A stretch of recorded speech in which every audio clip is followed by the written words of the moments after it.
السلام علیکم ورحمۃ اللہ وبرکاتہ۔ تیسرے پارے کے مسابقے کے مشارکین کے لیے آج 21ویں کلاس ہے۔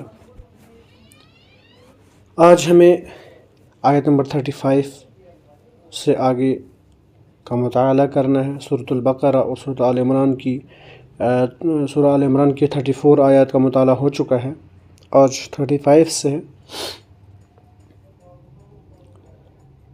اعوذ باللہ من الشیطان الرجیم، بسم اللہ الرحمن الرحیم۔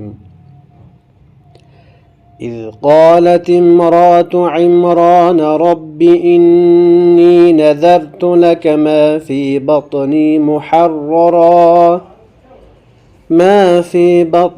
محررا فتقبل منی إنك أنت السميع العليم۔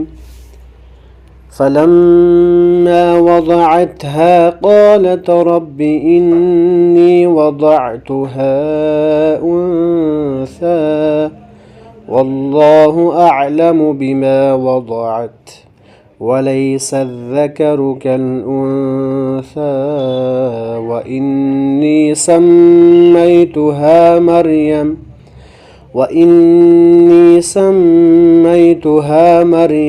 وإني أعيذها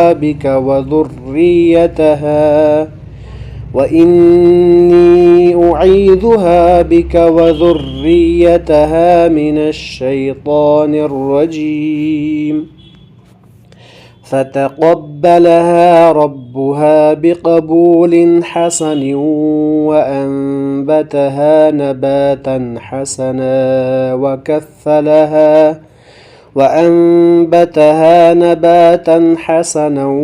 وكفلها زكريا كلما دخل عليها زكريا المحراب وجد عندها رزقا قال يا مريم أنى لك هذا قالت هو من عند الله إن الله يرزق من يشاء بغير حساب۔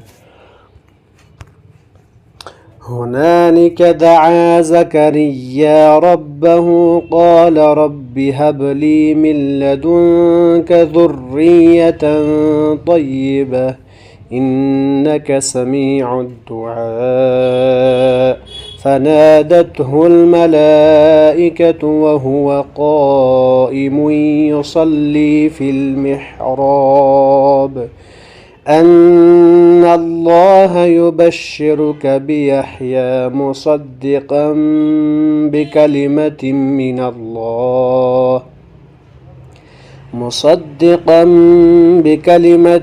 من الله وسيدا وحصورا ونبيا من الصالحين۔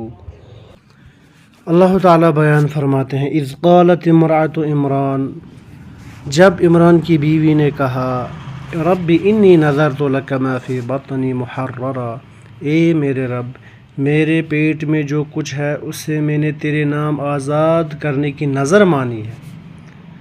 فتقبل منی، تو میری طرف سے قبول فرما، انک انت السمیع العلیم، یقیناً تو خوب سننے والا اور پوری طرح جاننے والا ہے۔ یہ حضرت مریم علیہ السلام کی والدہ عمران کی بیوی نے جب ان کی کوکھ میں بچہ تھا تو انہوں نے اللہ تعالیٰ کے لیے نظر مانی، کہا اے رب، میں نے پہلے ہی اس بچے کو تیرے سپرد کر دیا ہے، نظر مانی ہے، آزاد کر دیا ہے تیرے نام پہ۔ محررن کا معنی ہے تیرے نام آزاد کرنا، یعنی تیری عبادت گاہ کی خدمت کے لیے میں نے وقف کیا ہے۔ لیکن فرمایا اللہ تعالیٰ نے فلما وضعتها، جب بچی کو جنا تو کہنے لگی قالت رب انی وضعتها انثى، اے پروردگار مجھے تو لڑکی ہوئی ہے۔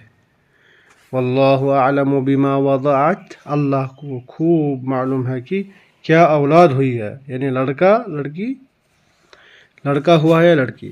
پھر کہتی ہے مریم ولیس، پھر کہتی ہے عمران کی بیوی ولیس الذکر کالانثی، میں نے تو آپ کے لیے، آپ کے دین کے لیے آزاد کیا تھا اسے عبادت کے لیے، خدمت کے لیے، لیکن لڑکا لڑکی جیسا نہیں، یعنی وَإِنِّي سَمَّيْتُهَا مریم، میں نے اس کا نام مریم رکھا، وَإِنِّي أُعِيذُهَا بِكَ، میں اسے، اس کی وَذُرِّيَّتَهَا، میں اسے یعنی اس مریم کو اور اس کے اولاد کو شیطان مردود سے تیری پناہ دیتی ہوں۔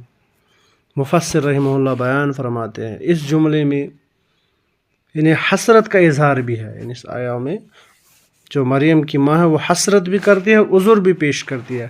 حسرت اس طرح کی میری امید کے برعکس لڑکی ہوئی ہے، یعنی مجھے لگتا تھا لڑکا ہوگا تو آپ کے دین کی خدمت کرے گا، عبادات کرے گا۔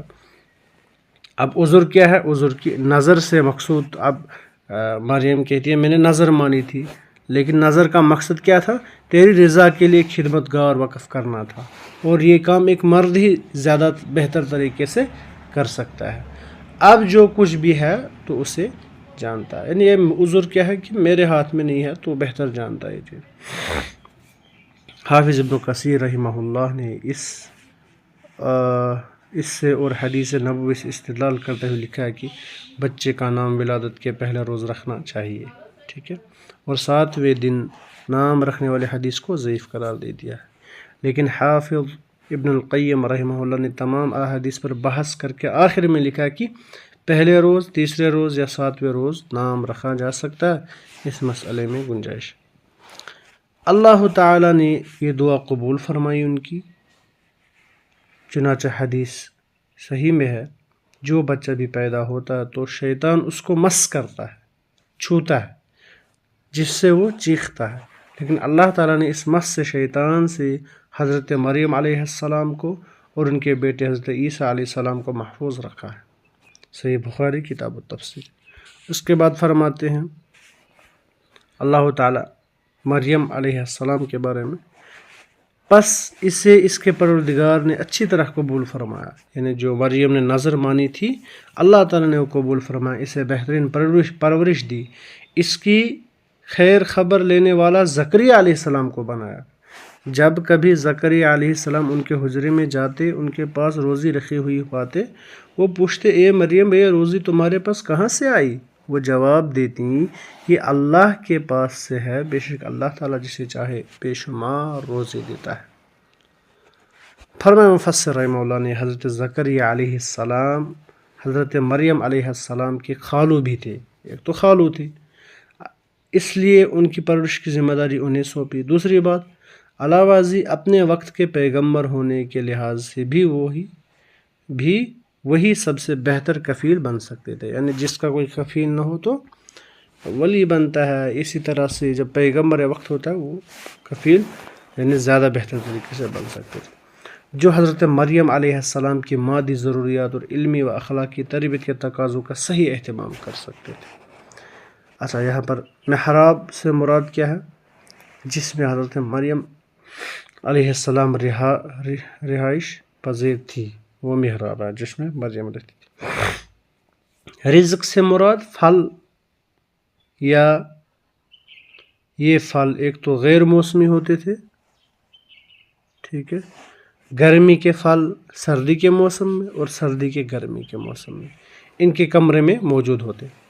دوسرے، حضرت زکریا علیہ السلام یا کوئی شخص لا کر دینے والا نہیں تھا، لیکن اس کے باوجود اس لیے زکریا علیہ السلام نے ازراہ تعجب و حیرت سے پوچھا کہ یہ کہاں سے آئے، اگر آتے یا تو میں لاتا اور کوئی تو لانے والا ہے نہیں۔ انہوں نے کہا کہ یعنی مریم کی والدہ عمران کی بیوی نے کہا اللہ کی طرف سے، گوئے حضرت مریم علیہ السلام کی کرامت تھی، یا مریم نے کہا یہ اللہ کی طرف سے۔ اچھا ہاں، معجزہ اور کرامت کیا ہوتا ہے؟ معجزہ اور کرامت خرق عادات امور کو کہا جاتا ہے، یعنی جو بظاہر اسباب کے خلاف ہوا، یعنی عمومی طور یہ ممکن نہیں ہے، یہ کسی معجزے کرامت کی ہی وجہ سے ظاہر ہوگا۔ اگر یہی چیز کسی نبی کے ہاتھ پر ظاہر ہو تو اسے معجزہ، اور کسی ولی کے ہاتھ پر ظاہر ہو تو اسے کرامت کہا جاتا ہے۔ یہ دونوں برحق ہیں، تاہم ان کے صدور اللہ کے حکم اور اس کی مشیت سے ہوتا ہے۔ ٹھیک ہے، نبی یا ولی کے اختیار میں یہ بات نہیں کہ وہ معجزہ اور کرامت جب چاہے صادر کر دے. یہ ایسا نہیں ہے کہ بعض لوگ پھر یہ کہتے کہ فلانی ولی کے ہاتھوں جو ہے کرامت ظاہر ہوئی پھر وہ جب چاہے تب کریں گے. ایسا نہیں ہے. اس لیے معجزہ اور کرامت اس بات کی تو دلیل ہوتی ہے کہ یہ حضرت اللہ کی بارگاہ میں خاص مقام رکھتے ہیں، لیکن اس سے یہ امر بالکل بھی ثابت نہیں ہوتا کہ ان مقبولین بارگاہ کے پاس کائنات میں تصرف کرنے کا اختیار ہے، وہ جب چاہے جو چاہے وہ کریں گے. ایسا نہیں ہے. جیسا کہ اہل بدعت اولیاء کی کرامتوں سے عوام کو یہی کچھ باور کرا کے انہیں شرکی عقیدوں میں مبتلا کر دیتے ہیں، اور اس کی مزید وضاحت بعض معجزات کے ضمن میں آئے گی. یعنی اب لوگوں نے جو ہے اولیاء کی محبت میں جو ہے غلو کر کے رکھا ہے، اور وہ کہتے ہیں اولیاء جو ہے کرامت ان کے ہاتھوں ظاہر ہوتے ہیں، وہ جب چاہتے ہیں تب کرامت ظاہر کر سکتے ہیں، جب چاہتے ہیں. اس سے لگتا ہے کہ اولیاء کو اللہ تعالیٰ نے پھر جو ہے کائنات کے تصرف میں شریک کیا ہے. نعوذ باللہ. ایسا نہیں ہے. بالکل کرامت تو ظاہر ہوتی ہے، کرامت کا انکار نہیں ہے اولیاء کے ہاتھوں، انبیاء کے ہاتھوں معجزہ، لیکن اللہ کی مشیت اور اس کے حکم سے ہی ظاہر ہوتی ہے. اس کے بعد فرماتے ہیں ہنالک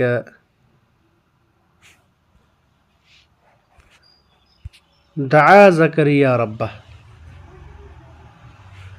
اسی جگہ زکریا علیہ السلام نے اپنے رب سے دعا کی، کہا رب ہب لی من لدنک ذریۃ طیبہ، اے میرے پروردگار مجھے اپنے پاس سے پاکیزہ اولاد عطا فرما، بے شک تو دعا سننے والا ہے.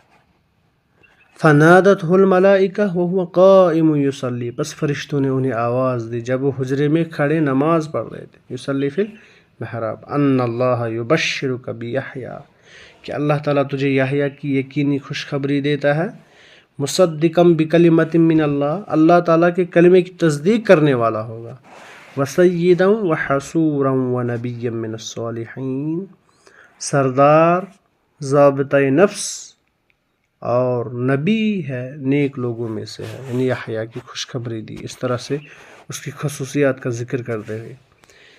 یعنی بے موسمی پھل دیکھ کر حضرت زکریا علیہ السلام کے دل میں بھی بڑھاپے اور بیوی کے بانجھ ہونے کے باوجود یہ آرزو پیدا ہوئی کہ کاش اللہ تعالیٰ انہیں بھی اسی طرح اولاد سے نواز دے.